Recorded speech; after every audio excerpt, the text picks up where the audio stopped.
கப்பிள்க்கு கல்யாணம் ஆகி 5 வருஷம் ஆகுது. அவங்க எப்போ ஃபாலிகுலர் ஸ்டடிக்கு போனாலும், அவங்களோட எக் வந்து ரிலீஸ் ஆக மாட்டேங்குது. அப்படின்றது தான் அவங்க கம்ப்ளைண்ட். ஹார்மோனலி எல்லா சேஞ்சஸும் கரெக்ட்டா நடந்தா கூட, பிசிக்கலி அந்த ஃபாலிக்கிள் வந்து ரப்சர் ஆவாம, எக் உள்ளேயே மாட்டிக்கிட்டு சிஸ்ட்டா ஃபார்ம் ஆயிடுது.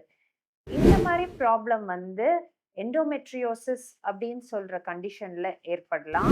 அண்ட் ஒரு சில ட்ரக்ஸ் யூஸ் பண்ணி முட்டைய ஃபார்ம் பண்றச்ச இது நடக்கிறதுக்கான பாசிபிலிட்டி அதிகம். இப்படி இருக்கக்கூடிய தம்பதிக்கு நெறைய நாள் ஆயிடுச்சு அவங்க கல்யாணம் ஆயி அப்படின்னா, எக் ரிலீஸ் ஆவறதுக்கு ஒரு டிஃபரண்டான மெடிசின்ஸ் யூஸ் பண்ணி ட்ரை பண்ணலாம். அப்படியும் அது சரிப்பட்டு வரல அப்படின்னா, லாப்ரோஸ்கோபி சிகிச்சை செய்யலாம். ஆர் ஐவிஎஃப் சிகிச்சையில ஒரு நல்ல 5, 6 நாள் வளர்ந்த பிளாஸ்டோசிஸ் கருவ உற்பத்தி செஞ்சு, டைரக்ட்டா கர்ப்பப்பையில வைக்கலாம். இதன் மூலியமா இந்த லூட்டினைஸ்ட் அன்ரப்சர்ட் ஃபாலிக்கிள் அப்படின்னு சொல்லக்கூடிய ப்ராப்ளம்ல இருந்து நீங்க வெளியில வரலாம்.